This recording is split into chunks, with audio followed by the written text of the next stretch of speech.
Hey, what's going on, everybody? Video 44 coming at you with another video. All right, so Lakers lose in double overtime, 119 to 115. Um, wow, this game was I had a lot of thoughts about this game. The numbers, I'm just gonna tell you right now, this has been a bad numbers week for me, so I'm not gonna even pretend like I got the numbers all stuck in my head like I'm supposed to. But what I can react to is the positive first. I really like how we crashed the offensive glass. I believe we had over 12 offensive rebounds as a team. That is excellent. So that's the good. The bad, shooting. Shooting. We can stay with the good a little longer. 10 turnovers. I'm not mad at that. I thought we took care of the basketball tonight for the most part. That's pretty good for our squad. But that's really where the good ended, unfortunately. We can't shoot 10 of 41 from behind the arc and think we're going to beat anybody 10 of 41. Clearly, we shot too many threes. 0 of 6 for Schroeder. 0 of 3 for 0 of 7 for Braun. Sorry, 7 threes attempted, none made. Real low IQ stuff out there. Real low IQ stuff. It started with our coach.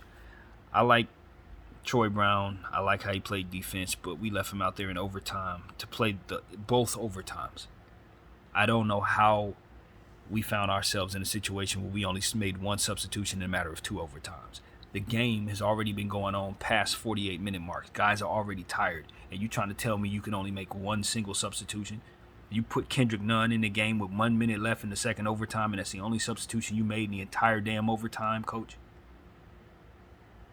This is the type of stuff I'm talking about. It's like you have a game like this where the score is going back and forth, rebound is telling the tale, and you got Thomas Bryant out there who only played 22 minutes. Thomas Bryant has been our best player, not named LeBron James, for about 2 weeks. And we got the game where we're going up against probably the smartest player in the game, not named LeBron James. And he don't keep a center on the floor.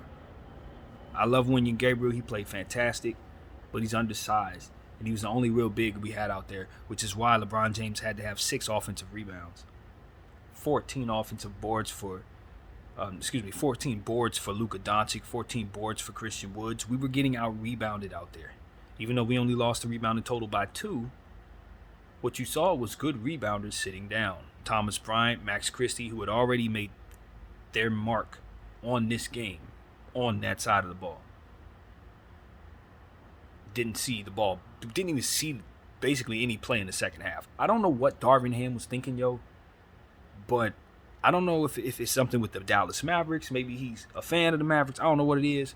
But when we go up against the Mavericks, he seems to bring out his worst strategy, How the hell you sitting Thomas Bryant in this game? How you get away from Max Christie almost damn near in the entire second half when he had played as well as he did? Why are you leaning on Dennis Schroeder so much when he's 3 of 13 and you know damn well our problem is scoring the ball right now? And then some of the stuff we saw out there was just like, the referees were letting this game be very physical.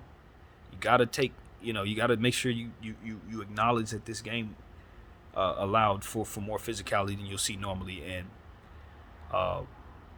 there were long stretches of the time in this game where you just didn't see any fouls called at all. Like, no free throws at all. Very interesting stuff. Russell Westbrook was good tonight. I really like what I saw from him. I don't think he was part of the problem. Not for the most part at all. He was efficient, basically giving us our attack in the inside in the beginning of the game. He hit the threes that he had to take. I think he was like 3 of 8, which is better than everybody else pretty much. And I just thought he was doing everything he needed to do, getting guys involved, playing good defense on Luka Doncic. I really like what I saw from him when Gabriel, didn't see much Thomas Bryant, but when he was out there, he did some good things. Troy Brown did good things, even though he was just out there too much. Max Christie played some excellent defense, hit some shots, got in the open court. Like I said, that fantastic offensive rebound he had before the half, which stood out for me. But I just thought it was a really physical game. They did a good job on LeBron James tonight, holding him to like 9 of 28 shooting or something like that, 0 of 7 threes. You just didn't love what you saw out there from the King, even though the defense was turned up. And he was looking for passes, and he was doing a good job of trying to find other guys. It just seemed like a lot of the plays we were involved in tonight were just broken. A lot of broken plays. And I have to accredit that to just new players being on the floor that we're trying to incorporate into the situation. And then our coach losing faith in those same players and then staying with only like 5 guys for the rest of the game. It's like these guys are exhausted and you just won't sub anyone else in, will you? And he's just sitting there with his hands in his pocket. And I'm like, Lord have mercy. Why do we always have ourselves in these situations where these coaches drive us nuts with these decisions, man? I don't understand. Every coach we hire finds a way to grind my gears in one way or another. And here we go again. 4th, 5th coach in a row. I'm just like, why am I watching these decisions play out as they are? You know what I mean? I'm just sitting here with my center who's breaking out, and he can't get in the game in the second half. Nothing wrong with him. Just Darvin won't play him. Maybe it's a matchup thing. And that's the thing. It's like it's a technical thing maybe. Okay, you don't want to play centers. I get that. A lot of times centers can't get out to the perimeter, and perimeter's what's killing you. But also, so was other aspects of the game that he could have remedied just the same. Like second chance points and easy buckets. How many layups did we miss at the end of this game tonight? How many times do we have to get offensive rebounds in order to give ourselves putbacks? Yeah, that's where he specializes, Darvin. Some of the stuff that we were struggling in, like some of them layups that they got at the end of the game, with Luka Doncic was able to score over some of our guys like Dennis Schroeder and stuff. Yeah, Thomas's size would have helped with that. I'm not saying he's a good defender because he's not. He was getting cooked out there in certain situations. But you give yourself an opportunity to get those balls sooner because he's going to reach the highest point sooner. He's going to be able to contest Christian Wood's rebounding. You know what I mean? It's like you left Christian Wood out there to rebound over small people, just like you did on Christmas Day. And that's exactly what it was for us, man. Got to give Bron his credit for boxing out all night long, but he was exhausted. He didn't have nothing for his legs because of how physical it had to be. So it's not like I'm sitting there being mad at him. He settled for some shots he had to settle for because he had run out of gas. And I'm not too dense to understand that because our coach leaned on him and leaned on our guys far too much. He subbed him in with 8 minutes to go in the 4th quarter and never subbed him out. And you wonder why the man couldn't hit a shot at the end of the game. You know, I'm sick of low IQ stuff, man. This is the 2nd game in a row, and everybody was saying, oh, the Denver game wasn't that big a deal. We had a scheduled loss. And I was telling you guys, no. I know stupid basketball when I see it. This team is reverting back to its old ways and doing some things that don't help us. 3-point shooting discipline, stuff like that. I was telling you, like, this is a problem because we're bringing new players in, and they don't respect what it is that we do enough as it pertains to not taking certain shots. A guy like Kendrick Nunn come in shooting threes. He did some good things in the first half, but at the same time, he also gave a lot of ammo to the other team. Because once you start shooting the bad shots, once you start showing them that you're not serious, a guy like Luka Doncic is going to smell blood and take advantage. He is not. And that's the thing. It's like, for me, we're playing against 2 of the smartest teams in the NBA back-to-back. And we did some of the dumbest stuff. That's what I really took from it. Like, we were as stupid as we could be against the Nuggets. And tonight, I don't think we were that much smarter, honestly. I really don't. So that's just what I took from it. I don't have a whole lot of good to say. I'm frustrated. I watched two overtimes where my guys were exhausted and undersized. And I just watched Luka Doncic just pick them apart. Just be 2 or 3 frequencies sharper than them and just pick them apart. And I got to give credit to the rest of their team as well. Spencer Dinwiddie was dunking all over him. You think we put a center on the floor after Spencer Dinwiddie get 2 dunks in overtime? Nope. Not at all. Give credit to Wenyen Gabriel for some of the fantastic blocks he had. His defense was awesome tonight. He had to be, given the fact he was undersized out there. Irritated to no end. What was Dennis Schroeder actually doing out there? What did he actually do? Wasn't it just 2 games ago we were saying how amazing he was playing? You got to trade people quick in this NBA, boy. Guys like that, when they start playing well, you got to seize the moment and get them the hell out of here because they're going to revert back to the way they were. And that price tag that you had for that little split second, gone. We're back to DSBS, y'all. That was a nice little moment, but it's over. We back. So this is where I'm at, man. I'm tired. I'm tired of the roller coaster this team puts me on. It's like every time we think we're doing something good, they do something bad, and then we're back to square one. And I sensed it in the Nuggets game, and I definitely got a full dose of it tonight, and so did you all. They played hard. They really did. They played excellent as it pertains to the energy. I thought guys were doing all kinds of stuff in terms of playing physical, but just low IQ nonsense. Russell Westbrook on that foul on Luka Doncic, I don't know how he missed those 2 free throws. it was almost like he didn't feel like that. It was logic, a logical call, so he gave us the free throws. That's what it felt like to me. But stuff like that, gave him the ball. It's low IQ stuff, man. But it starts with how you leave guys on the floor for too long to get exhausted, and then from there become mentally fatigued. You just can't do it. Jason Kidd didn't do that. He was subbing people in to keep his guys fresh, and Darvin Ham just sitting there like, oh, I don't trust those other guys. Let me just lean with them. It's like, Max Christie was balling. Thomas Bryant been balling all month. But you just said, nah, I'm going to go with Troy Brown. Nah, I'm going to stay with Dennis Schroeder. I'm pretty sure the only reason why we didn't see 4 guards or 5 guards down there is because Patrick Beverley hurt. You best believe he would have got 35 minutes tonight. He would have leaned on him. It's pitiful, man. I'm tired of stupidity, yo.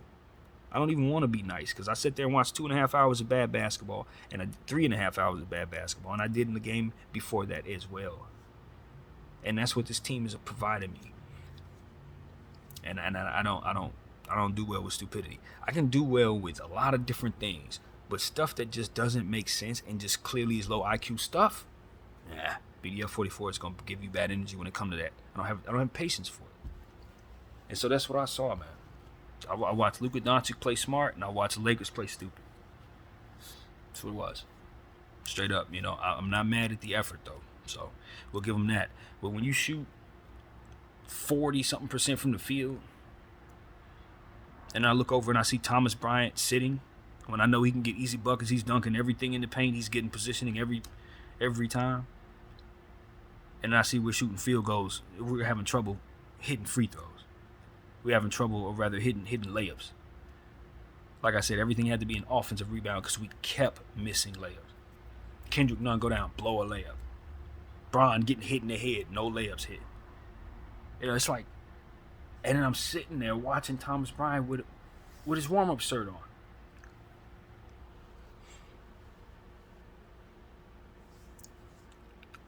So it's just frustration, man. I don't have nothing else for him. I really would love to give you better content, but I've never been more frustrated than watching a basketball team against the same team they embarrassed me against on Christmas Day come out and do the same thing, but do it in a more irritating way because it took 2 overtimes to get it done. Luka Doncic hit 2 big 3-point shots that kept those overtimes alive for his squad. Tim Hardaway Jr. I thought played really, really well all night long. It's just more to say about their team, to be honest. Reggie Bullock did some good things.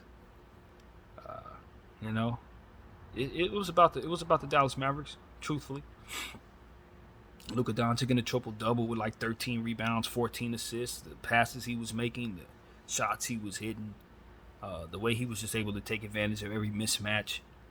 I thought we did some good defensive sequences on him. I thought Wenyen Gabriel had some good switches off on him. I thought, as I said, Westbrook as well.